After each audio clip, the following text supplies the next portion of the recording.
The Nectar of Devotion, The Complete Science of Bhakti Yoga, a summary study of Srila Rupa Goswami's Bhakti Rasamrita Sindhu by His Divine Grace A.C. Bhaktivedanta Swami Prabhupada, founder Acharya of the International Society for Krishna Consciousness. Chapter 45, Laughing Ecstasy. And this chapter comprises the first wave of the northern side. The first wave is called Hasya Bhakti Ras, Laughing Ecstasy, and the northern side is called Gona Bhakti Ras, Indirect Loving Relationships. In the fourth division of Bhakti Rasamrita Sindhu, Srila Rupa Goswami has described 7 kinds of indirect ecstasies of devotional service, known as laughing, astonishment, chivalry, compassion, anger, dread, and ghastliness. In this portion, Srila Rupa Goswami further describes these ecstasies of devotional feelings, some being compatible and others incompatible with one another.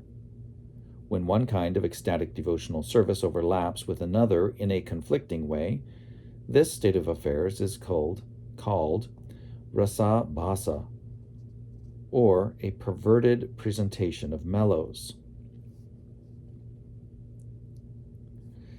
Expert learned scholars say that laughing is generally found among youngsters or in the combination of old persons and young children.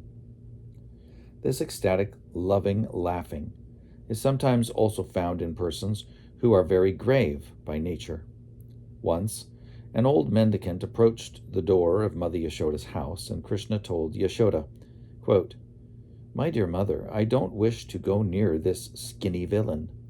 If I go there, he might put me within his begging bag and take me away from you," unquote. In this way, the wonderful child Krishna began to look at his mother, while the mendicant, who was standing in the door, tried to hide his smiling face, although he could not do so. He immediately expressed his smiling. In this instance, Krishna himself is the object of laughing affairs. Once, one of Krishna's friends informed him, quote, "My dear Krishna, if you will open your mouth, then I shall give you one nice sugar candy mixed with yogurt," unquote. Krishna immediately opened his mouth, but instead of giving him sugar candy with yogurt, the friend dropped a flower in his mouth. After tasting this flower, Krishna turned his mouth in a disfigured way, and upon seeing this, all his friends standing there began to laugh very loudly. Once a palmist came to the house of Nanda Maharaj, and Nanda Maharaj asked him, quote, "My dear sage, will you kindly check the hand of my child Krishna? Tell me how many years he will live, and whether he will become the master of thousands of cows," unquote. Upon hearing this, the palmist began to smile, and Nanda Maharaj asked him, quote, "My dear sir, why are you laughing, and why are you covering your face?" unquote. In such a laughing ecstasy of love, Krishna, or matters pertaining to Krishna, are the cause of the laughter. In such laughing devotional service, there are symptoms of jubilation, laziness, concealed feelings, and similar other seemingly disturbing elements. According to Srila Rupa Goswami's calculation, laughter in ecstatic love can be broken down into 6 divisions. These divisions, according to different degrees of smiling, are called in the Sanskrit language smita, hasita, vihasita, avahasita, apahasita, and atihasita. These 6 classes of smiling can be classified as major and minor. The major division includes smita, hasita, and vihasita, smiling, and the minor division includes avahasita, apahasita, and atihasita smiling. When one is smiling but his teeth are not visible, one can distinctly mark a definite change in the eyes and in the cheeks. This is called smita smiling. Once, when Krishna was stealing yogurt, Jadati, the head mistress of the house, could detect his activities, and she was therefore coming very hurriedly to catch him. At that time, Krishna became very much afraid of Jadati and went to his elder brother Baladev. He said, quote, "My dear brother, I have stolen yogurt. Just see, Jarati is coming hurriedly to catch me, unquote. When Krishna was thus seeking the shelter of Baladev because he was being chased by Jarati, all the great sages in the heavenly planets began to smile. This smiling is called smita smiling. Smiling in which the teeth are slightly visible is called hasita smiling. One day, Abhimanyu, the so-called husband of Radharani, was returning home, and at that time he could not see that Krishna was there in his house. Krishna immediately changed his dress to look exactly like Abhimanyu and approached Abhimanyu's mother, Jatila, addressing her thus, quote, "My dear mother, I am your real son, Abhimanyu, but just see, Krishna dressed up like me is coming before you," unquote. Jatila, the mother of Abhimanyu, immediately believed that Krishna was her own son and thus became very angry at her real son who was coming home. She began to drive away her real son, who was crying, "Mother, mother, what are you doing?" Seeing this incident, all the girlfriends of Radharani who were present there began to smile, and a portion of their teeth was visible. This is an instance of hasita smiling. And there is a painting of that scene.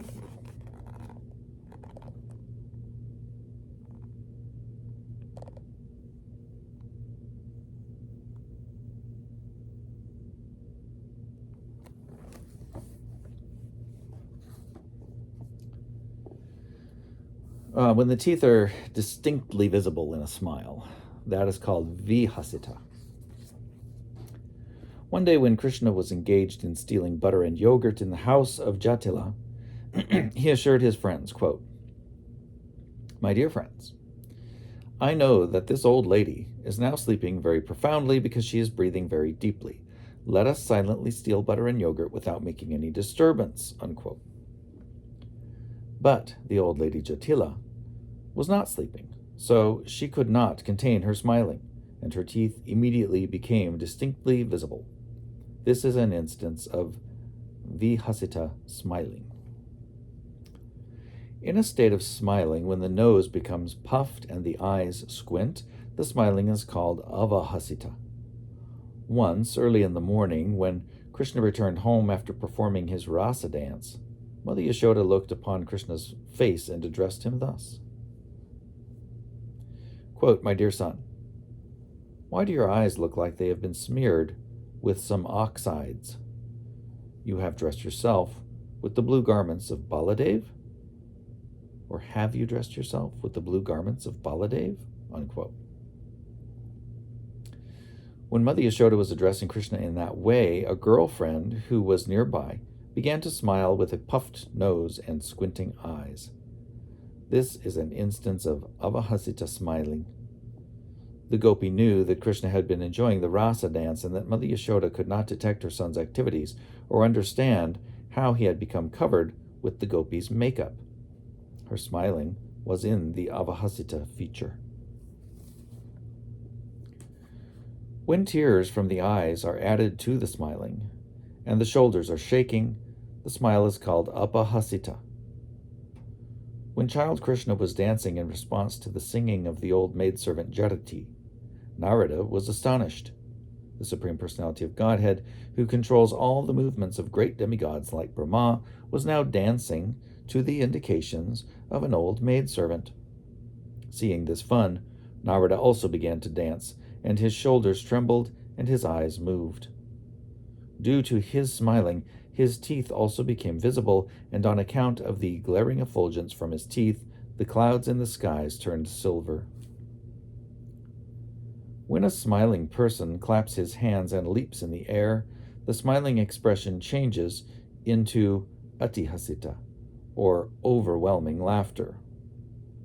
An example of atihasita was manifested in the following incident.